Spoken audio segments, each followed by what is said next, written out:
Silahkan kembali duduk, shalom.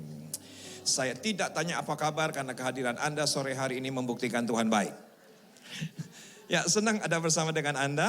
Saya berikan judul tema khotbah untuk hari ini lewat pergumulan sebetulnya. Dan pergumulannya cukup panjang, bahkan sampai tadi malam selesai leaders meeting jam 9:30.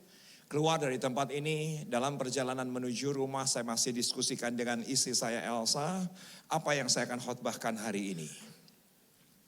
Dan Elsa berkata, kamu kok tumben?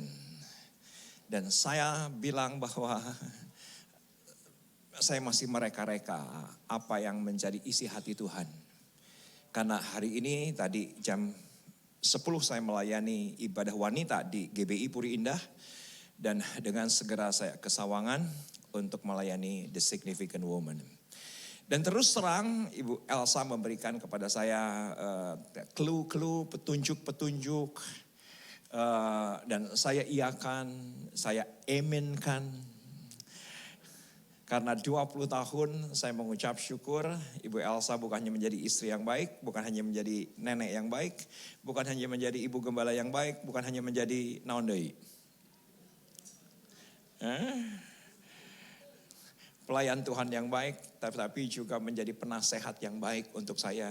Karena buat saya Ibu Elsa adalah wanita paket lengkap. Dan itulah judul tema kita hari ini. Saya berikan judul, wanita paket lengkap.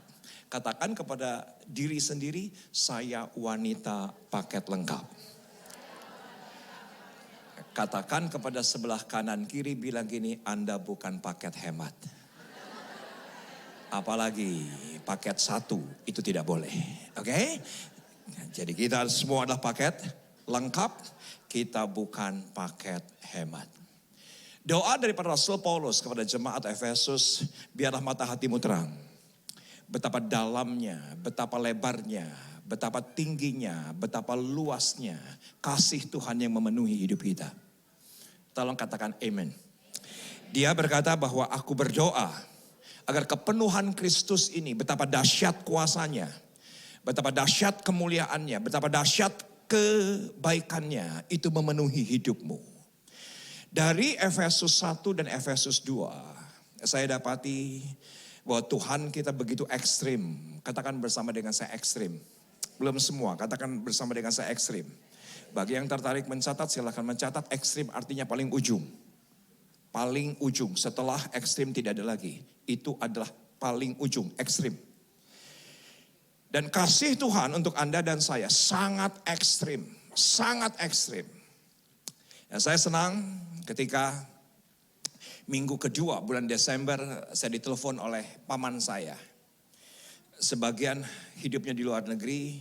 Dan ketika dia hidup di Indonesia, dia sebagai konsultan BUMN. Bukan orang sembarangan, orang pandai, intelektual, usianya 82 tahun. Dan semua Anda tahu, saya dari keluarga besar solihin. Saya satu-satunya yang menjadi Kristen.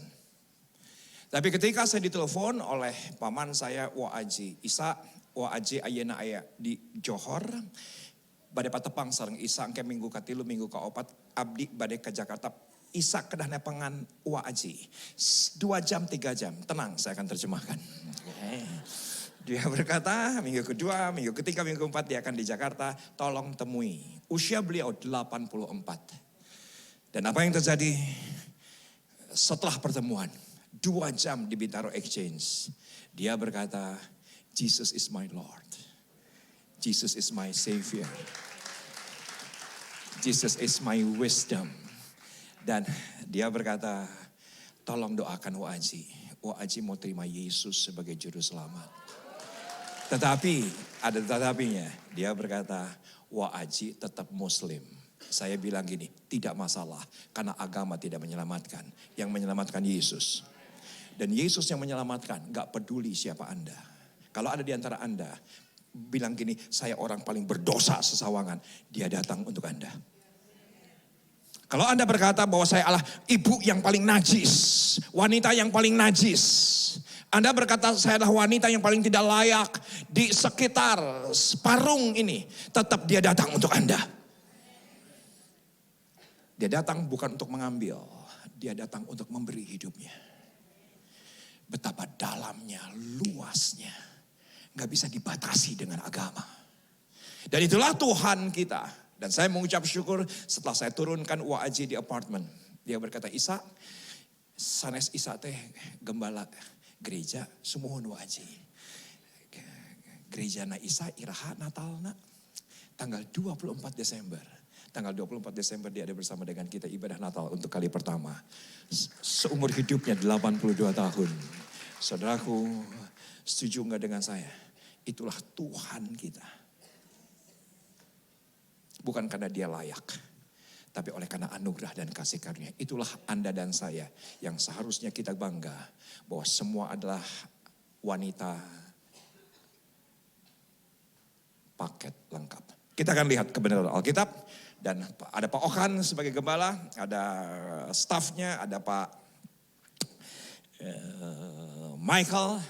Kita akan belajar dari wanita. Oke? Oke? Kenapa? Karena semua wanita ini seumur hidup belajar dari pria. Belajar dari Abraham karena itu pria. Belajar dari Musa karena itu pria. Belajar dari Paulus itu karena pria. Jadi persoalan ini bukan persoalan gender. Nggak ada hubungan sama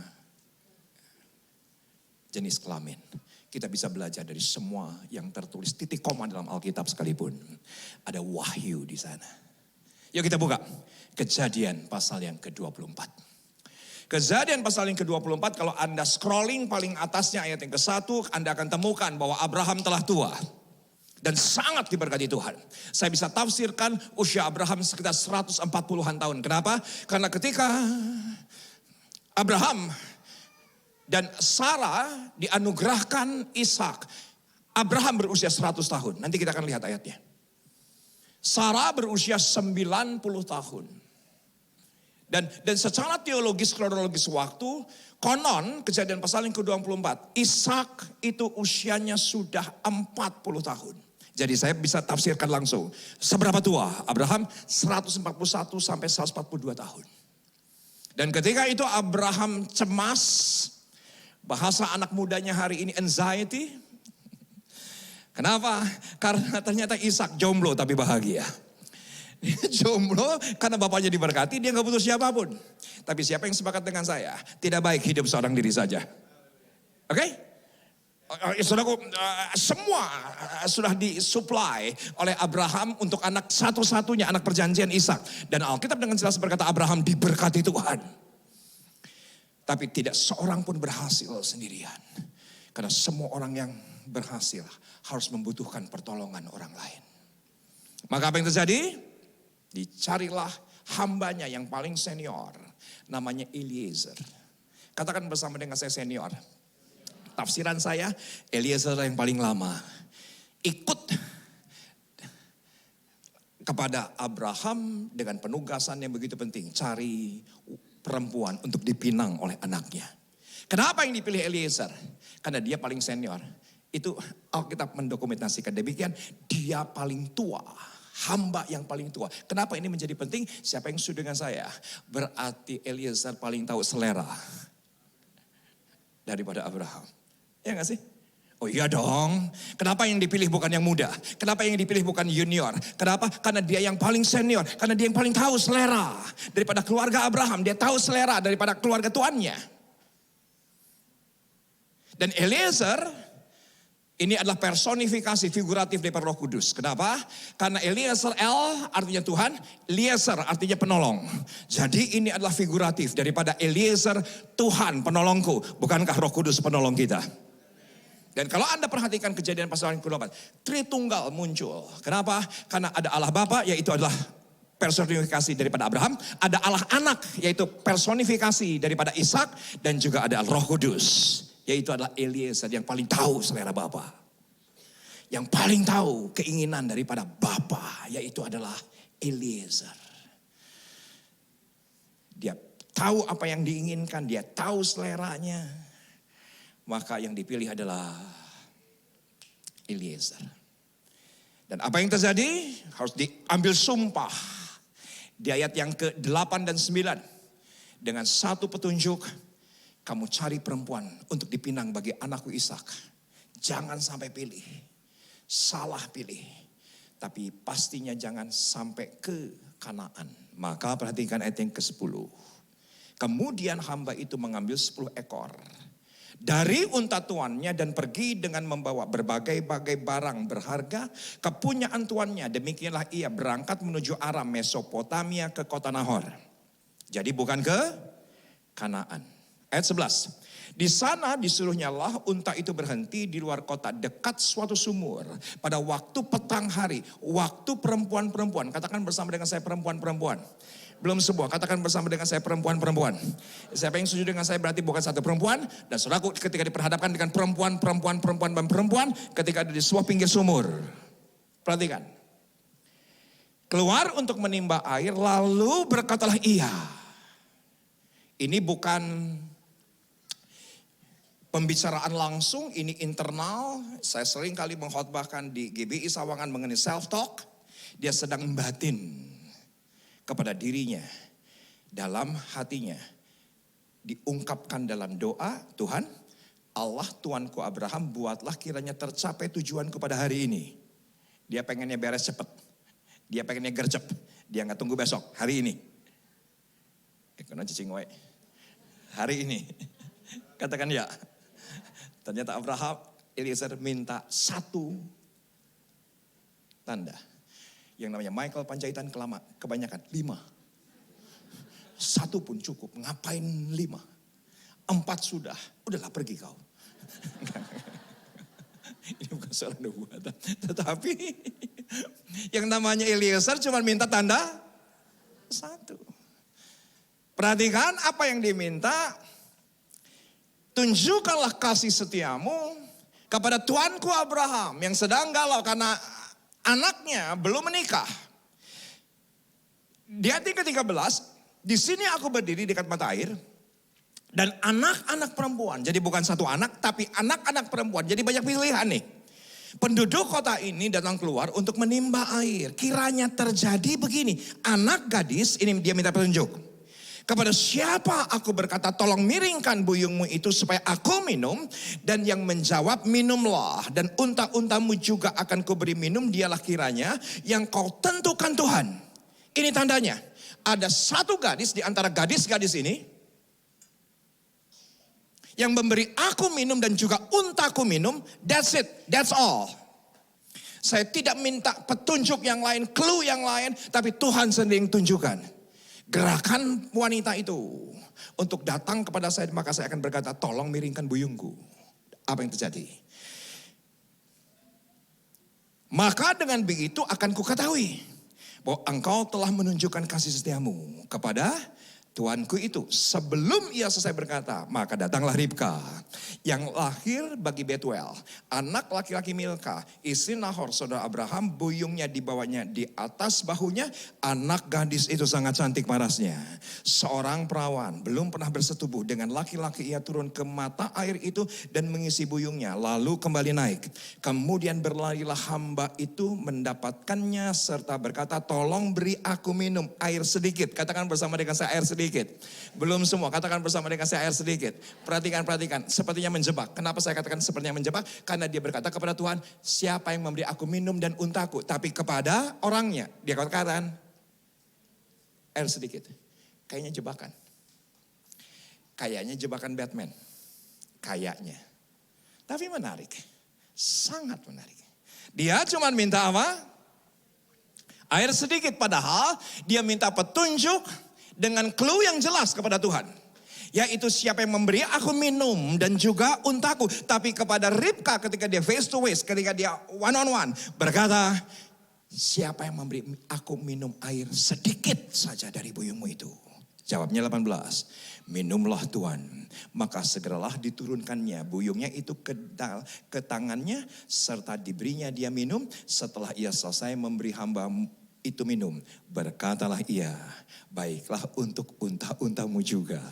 Kutimba air sampai semuanya puas minum. Katakan bersama dengan saya, puas.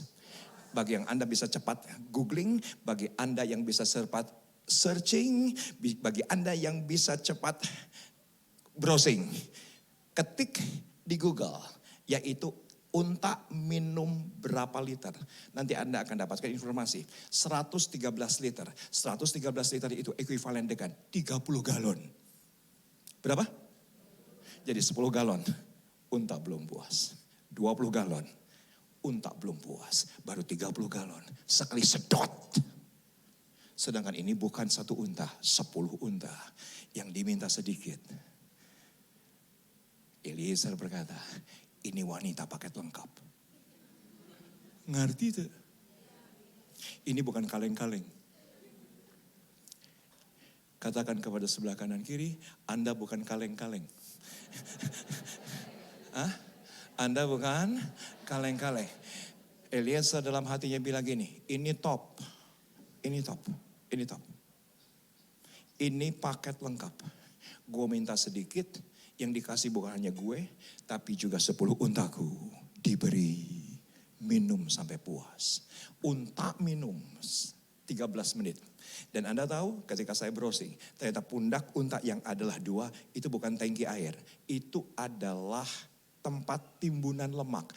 Karena yang namanya unta bisa tidak makan dan tidak minum selama 6 bulan. Karena itu timbunannya. Kenapa dia minum? Sekali minum 30 galon. Karena bisa bertahan selama 6 bulan tanpa minum. Karena memang unta hidupnya bukan di Ciseeng. Bukan di Gunung Sindur.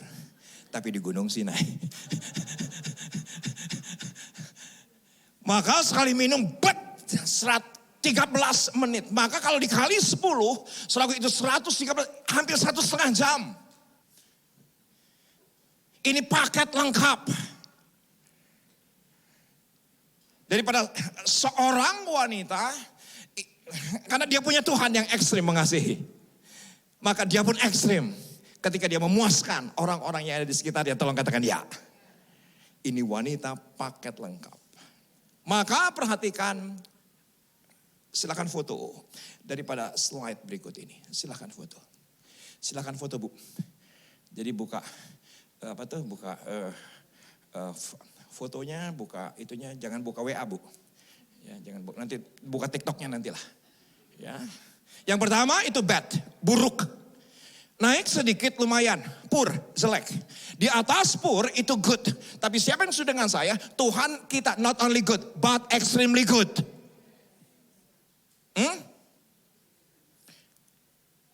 Sekarang menjadi self-reflection, Anda memasuki tahun 2024, posisi Anda ada di mana?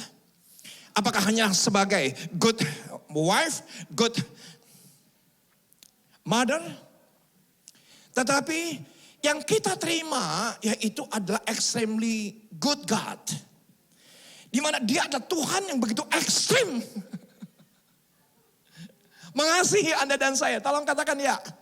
Bukan karena Anda benar, bukan karena Anda suci, bukan karena Anda layak. Dan tidak ada satupun kualifikasi menurut saya. Tetapi dia begitu mengasihi kita. Dia adalah extremely good. Dia adalah Tuhan yang excellent. Hashtag dagang yaitu excellent service. Excellent provide. Excellent delivery. Excellent product. Saudaraku. Itu excellent. Artinya apa? Di atas rata-rata. Udah lagi gak ada ujungnya. Di atas rata-rata. Dan ketika Eliezer mendapati. Ini perempuan not only good. But extremely good. Kenapa? Karena kita punya Tuhan yang extremely good God. Bukan karena kita layak, tapi karena anugerah. Dari 2 kesaksian, hambanya Pak Panjaitan, kita dapati bahwa dialah Tuhan yang begitu ekstrim mengasihi kita. Tolong katakan ya. Apakah karena dia pintar nyanyi? Tidak, karena Tuhan gak butuh dihibur. Cicing wae. Tuhan gak butuh dihibur. Tapi karena dia memang extremely good God. Tepuk tangan bagi Tuhan. Tepuk tangan yang lebih baik bagi Allah kita. Perhatikan saudaraku, yang paling bawah itu adalah buruk. Naik sedikit jelek. Naik sedikit good, baik, bagus. Tapi yang paling terujung adalah excellent. Extremely good God. Itulah Tuhan yang kita sembah. Maka wanita paket lengkap. Ini perempuan sibuk yang luar biasa. Bukannya 30 galon. 300 galon air. Teka bayangkeun. Tapi tolong perhatikan apa yang saya katakan. Tidak banyak tokoh Alkitab perjanjian lama monogami. Rata-rata poligami. Hah? Abraham, pemajikan apa Balatak? Katakan bersama dengan saya Balatak. Daud, Pabalatak, pemajikannya di mana-mana. Salomo, sabengang aya. Kenapa sabengang kaya? 1000 coba pemajikannya. Pasti sabengang belok ada. Seberapa banyak sih di kota tua pada zaman itu, kota kuno pada zaman itu, kota sebesar apa? Bayangkan dikumpulkan 1000. Kabeh we sama Pabalatak. Saudaraku tolong perhatikan, kenapa Ishak sampai hidupnya cuma satu istri Ribka? Karena puas lahir batin. Tolong katakan, amen. Puas lahir, dia gak butuh tukar tambah. Dia gak butuh wanita idaman lain. Karena ini wanita paket lengkap. Dia puas luar biasa. Kalau kita lihat catatan Alkitab, rata-rata poligami. Tetapi perhatikan slide berikut ini, silahkan foto. Extremely good woman. Hidup otentik, katakan bersama dengan saya otentik. Belum semua, katakan bersama dengan saya otentik. Untuk dinikmati oleh banyak orang, bukan eksklusif untuk orang tertentu. Kenapa saudaraku? Itu yang namanya Ribka ketika dia membawa 300 galon, itu natural sekali, alami sekali. Dia begitu otentiknya ingin menolong Eliezer tanpa rekayasa apapun, tanpa pencitraan. Yang otentik pasti dinikmati. Dan saya minta maaf sekarang untuk cari yang otentik itu sukar. Kenapa? Karena semua palsu. Iya gak sih? Alis palsu. Bulu mata palsu. Hidung palsu. Ini kayak beginian bisa dipalsuin sekarang. Gigi palsu. Gigi saya palsu. Gigi saya yang cuman utuh, yang benar asli cuman 4. Rusak karena narkotik. Saya jadi terpaksa harus pakai gigi palsu. Dan ini menolong. Setelah saya pelayanan generasi sekian tahun, saya pelayanan bersama anak youth sekian tahun. Maka setiap seminggu sekali saya selalu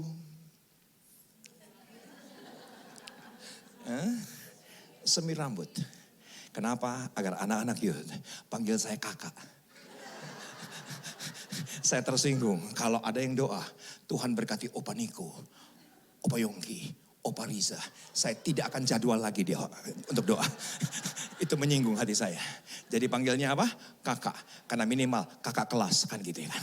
Ya pokoknya kakak mau berapa puluh angkatan, yang penting kakak kelas kan gitu kan.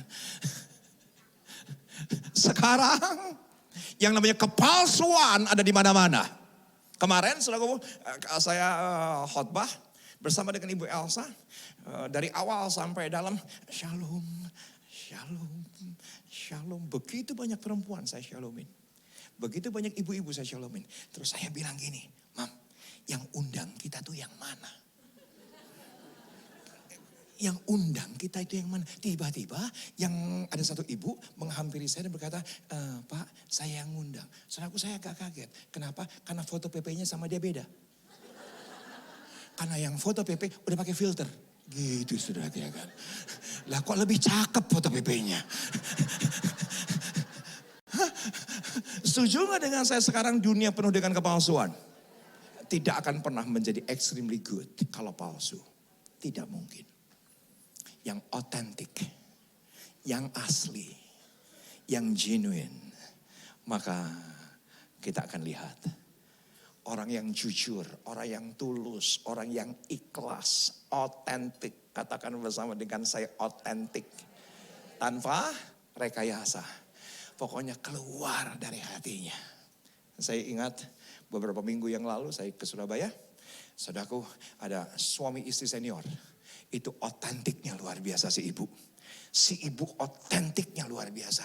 Pak, aku tahun ini 49 tahun nikah. Saya cuma nanya padahal.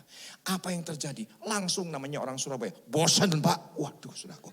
Itu aslinya keluar mana saya. Itu otentik banget orang. Orang Surabaya lebih otentik dibandingkan orang Sunda. Orang Sunda tuh penuh kepalsuan. Di depan baik, di belakang nusuk. Itu Sunda. Kenapa ibu ngangguk? Anggukan ibu menyinggung saya, Bu. Nggak usah ngangguk, biasa aja. Nggak usah ngangguk, biasa aja. Jangan ngangguk. Ibu kayaknya, ya benar banget ketika orang Sunda ya diinjak ya. Aduh hampunten, eta naha suku didinya di dia. Tapi di jero hate, sia teh belegug. Itu orang Sunda. Orang Surabaya enggak, dia langsung to the point, otentik. Otentik. Saudaraku, hari ini begitu banyak kepalsuan. Dan saya berkata, Bu, nanti ulang tahun yang ke-50 tahun 2024 dirayain dong. Oh, moral. Yo, ngene ae wis bosen. Tuker tambah Raisa. Aduh, saya bilang begini, Bu, harus dirayakan. Karena kalau ibu merayakan di tahun 2024, perkawinan yang ke-50 itu layak dirayakan. Karena menang dari kebosanan. Nikah sama lawan jenis aja bosan. Apalagi sama sesama jenis. Makanya Tuhan berkata, jangan sama sesama jenis. Harus sama dengan lawan jenis. Gitu ya kan. Dulu waktu pacaran bilangnya apa? Sayang. 2 tahun udah mulai agak bosan. Ayang. 30 tahun udah bosan banget. Peang lu. Gitu.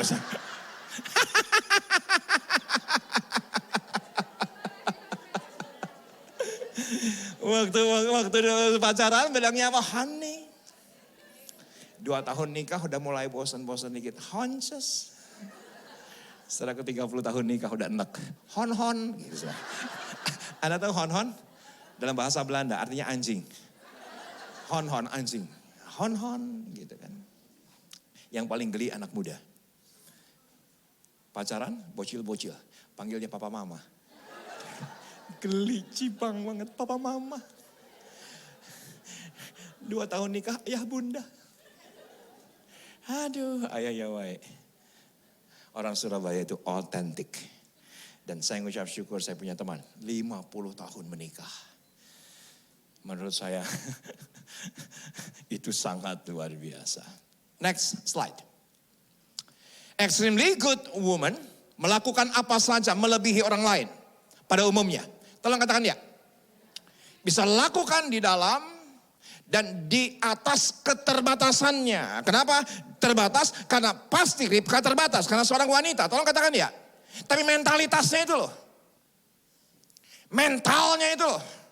Yang ingin memberikan yang terbaik. Memberikan yang melebihi daripada yang diminta. Itu penting menurut saya. Karena sekarang orang di gereja dagang. Lo kasih berapa? Ini gue kasih. Lebih? Mana lagi? Udah dagang. Di gereja dagang, pelayanan dagang. Katakan kepada sebelah kanan kiri. Dagang di pasar Parung. Dagang jangan. Jangan di gereja. Karena yang Tuhan kasih kepada kita extremely good God. Extremely good. Itu udah gak ada ujungnya lagi. Dia Tuhan yang memberikan kepada semua kita, maka extremely good woman adalah yang memberikan melebihi dari yang orang lain umumnya bisa lakukan. Bisa lakukan. Gak ada hitung-hitungan. Gak ada hitungan. Pasti etos kerjanya hebat. Tolong katakan, ya. Etos pelayanannya pasti hebat. Tata kerjanya pasti hebat. Kenapa? Karena dia bekerja melebihi dari yang diminta. Melayani melebihi daripada yang diminta. Sekarang pada umumnya saudaraku dagang. Emang gue dapat apa? Emang gue dapat apa? Gak dapat apa-apa. Dan gak bakal dapat apa-apa. Karena yang kasih Tuhan. Tolong katakan ya. Tapi begitu banyak orang hari pelayanan. Oh my goodness. Kalau saya gak dijadwal, gak apa-apa dong gue datang telat. Kalau gue dijadwal, baru gue datang on time. Aduh. It's only not good.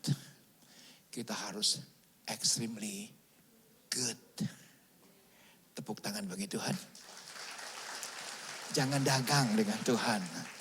Karena dia yang sudah memberikan terbaik dalam kehidupan kita. Ya saya tahu Anda punya keterbatasan, saya punya keterbatasan. Gereja ini punya keterbatasan. Tetapi kita akan lihat. Yaitu adalah Kejadian 18. Yuk kita lihat di Kejadian 18. Saya tutup di sini. Kejadian 18. Tadi kita belajar dari bagaimana Ishak mencari pinangan. Tapi dari sini kita akan lihat apa yang terjadi dengan ibunya Ishak. Nah ini dia, ibunya Ishak. Kejadian pasal yang ke-18, adapun Abraham dan Sarah telah tua. Dan lanjut umurnya dan Sarah telah mati haid.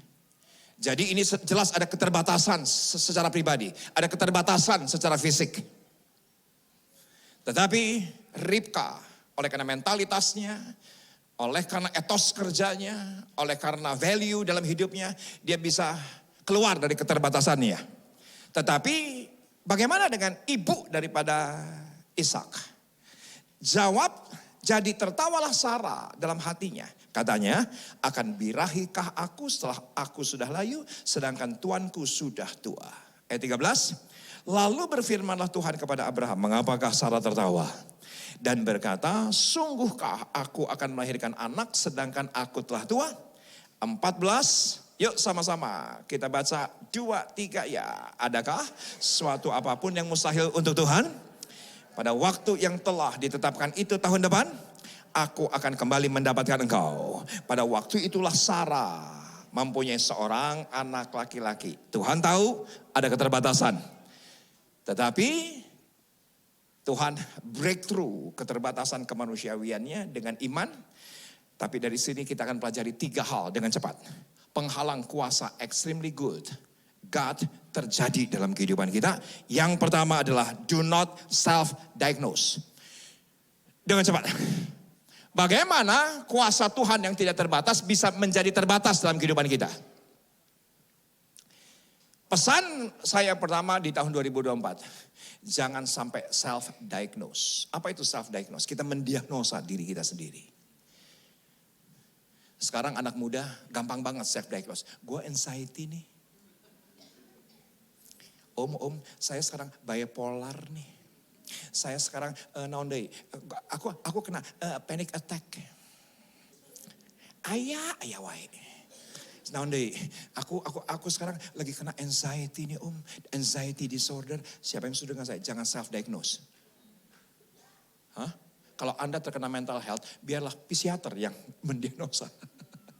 Jangan cepat-cepat mendiagnosa diri sendiri. Setuju dengan saya, saudaraku yang namanya Sarah, dia self-diagnose. Apa bisa saya usia 90 tahun masih birahi? Dia self-diagnose. Jangan pernah self-diagnose, kita minta dokter mendiagnosa aja bisa salah. Jangan pernah kita menilai apa yang terjadi dengan keterbatasan kita. Tapi Ribka kita belajar dia tidak self-diagnose. Dia tidak berkata mana mungkin 30 galon aja susah, apalagi 300 galon. Saudara, tidak terjadi kepada Ribka. Tapi kepada ibu daripada Ishak, dia berkata, aku tertawa, mana bisa. Bahkan siapa yang sepakat dengan saya, ada tokoh dalam perjanjian baru. Namanya Maria. Maria bilang gini, bila manakah hal itu mungkin terjadi? Aku belum bersuami, setuju dengan saya. Itu self-diagnose. Dia mendiagnosa dirinya sendiri, belum bersuami kok mana bisa. Saya diagnose, saya janda, suami saya sudah meninggal, saya janda, saya bukan punya siapa-siapa, saya self diagnose, saya ini cuma single mother, tidak seperti waktu saya masih punya suami. Saudaraku, Tuhan kita tidak terbatas. Dia bisa pakai kita siapa saja. Maka saudaraku jangan pernah self diagnose, saya udah tua nih, yang melayani yang muda-muda ya. Saya selalu berkata kepada jemaat GBI Sawangan, semakin tua harus semakin sakti. Oh, lihat sebelah kanan. Lihat kanan kiri. Kira-kira tua atau enggak? Kalau agak tua, bilang gini, Anda tuh sakti. Oh iya, semakin tua tuh semakin sakti. Kenapa? Semakin berhikmat. Semakin pengalaman. Iya enggak sih? Jangan self-diagnose. Akhirnya kita cuma tertuju kepada keterbatasan kita. Yang kedua, saudaraku, penghalang kuasa extremely good God. Yaitu adalah fokus on the facts. Kita fokus kepada fakta.